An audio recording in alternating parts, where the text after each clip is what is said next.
Ghosts in this room? You know enough about ghosts to say there aren't two of them in here? I don't have any reason to believe there are ghosts, but I won't tell you there aren't. You haven't measured any ghosts and found them to exist or not exist, right? Yeah. And nobody has measured the quantum foam to find out whether there is or isn't a quantum foam. Yeah.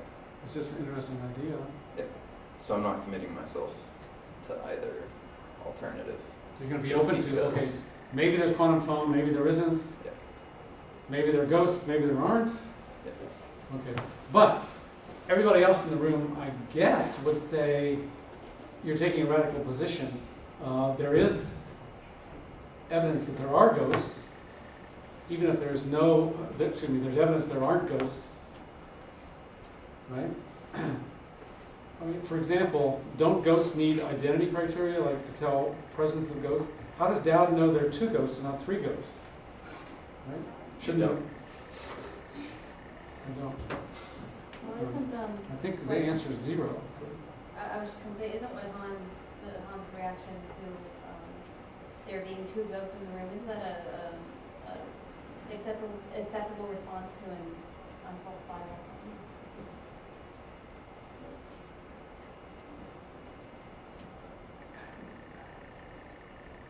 Yes, I mean, unfalsifiable claims are dangerous claims. Yeah, like, you can't prove there aren't two ghosts in the room, so it's not falsifiable, right? Or am I getting that? No, that's fine. It's like saying that Bigfoot exists, everybody doesn't. It's verifiable, you can't prove it doesn't exist.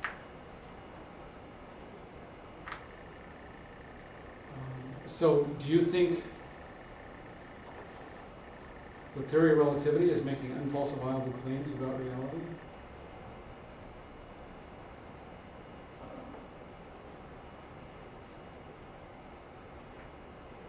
Or Well, implying? some of its claims could be falsifiable, but its reliance on a continuum, I think, is not falsifiable. Well, Yeah. I'll admit there's a problem. If it's true, it's hard to show it's true directly. But if it's false, it could be shown to be false, and that's good enough to say it's a falsifiable claim. Because if the smallest instant of time were a third of a second, we know how to go about finding out that that's not right. We can show how people can go a sixth of a second from here to there. Yep. And we shoot down that, see, so it's a falsifiable claim in that sense. Which part of what are you talking about? What is falsifiable? The claim that the smallest unit of time is 1/3 of a second. You can falsify that if it's false. And it may be falsifiable that quantum fluctuations in quantum foam are the smallest unit.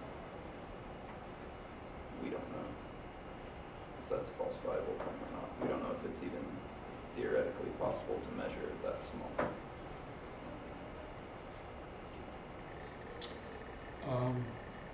Okay, why don't people accept string theory right now? The string theory has all kinds of nice features, like it gets rid of all those infinities that people hope they can get rid of. I mean, actually it has its own problems because there are actually an infinite number of string sizes, and they haven't got rid of that infinity even in string theory, but we'll put that under the rug.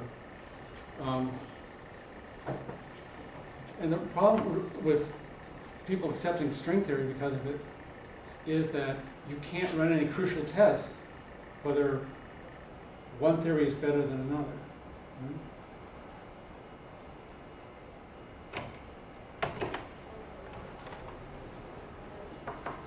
So you'd have us say, well, I don't want to accept Einstein's theory of relativity because I can't rule out string theory. Well, and we've seen that his theory can be useful for many things, so let's use it for what it's useful for. Just like I like using the block when explaining things, because the block time is really useful for explaining things that have happened, things that will happen, for explaining causal order. But I'm not sure that that those other moments in time have the same existence as the present. They could, but I'm not going to say they do.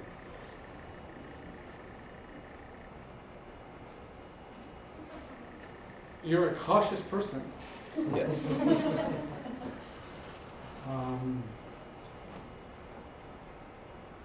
I'm worried that if you have so much caution, you'll never make claims that you know anything.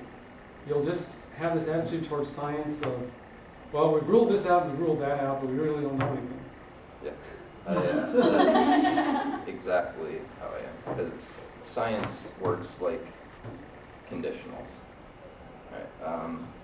We make hypotheses, that's our A. If A, then B. So we make hypotheses, that's A. We think of,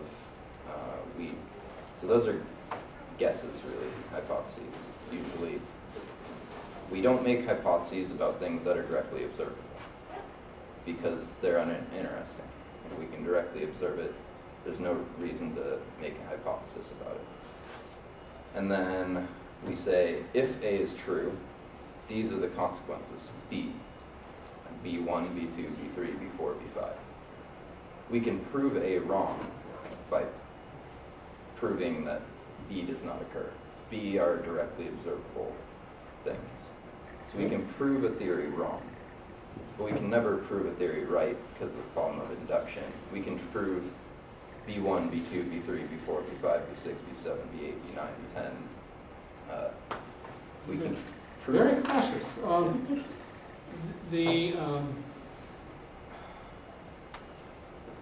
There are a lot of people throughout the history, especially the 20th century, who are that cautious and who do have that kind of philosophy of science. Thank you, Professor Dowden. Sorry to interrupt. Sure, Professor.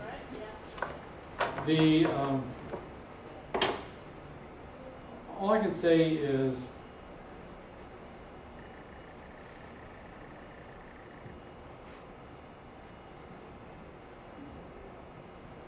don't you believe the speed of light is finite? Even though there's a logical possibility that it's not, and in fact things can move faster than that, but in fact, for some quirky reason, space in the nature of, in the areas wherever we've run our experiments, it's always prevented them from anything going faster than the speed of light. So we've been tricked into thinking nothing goes faster than the speed of light and that we're confirming Einstein's theory of relativity, when in fact it's not really confirmable, it's false.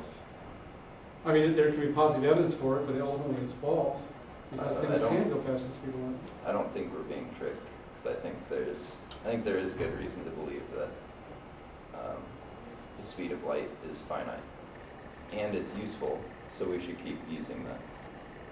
But I will shouldn't not you be more claim, cautious? Shouldn't you say, well, all we've done is shut down exceptions. We've never found an instance when it wasn't correct. So I will not say that I know the speed of light is finite, because I will not make the claim that I know anything. So I have beliefs, and it might be the case that my beliefs are true, and then I do have knowledge, but I don't have access to that truth. Yeah, the So book I of don't, knowledge that you're willing to claim is getting thinner and thinner.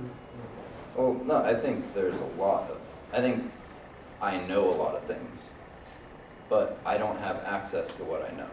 I have beliefs. I have access to my You beliefs. just don't know which of your beliefs are I don't know really which of my knowledge or beliefs not. are actually knowledge.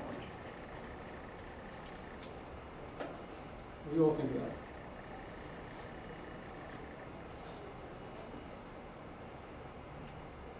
I think I could go along with it.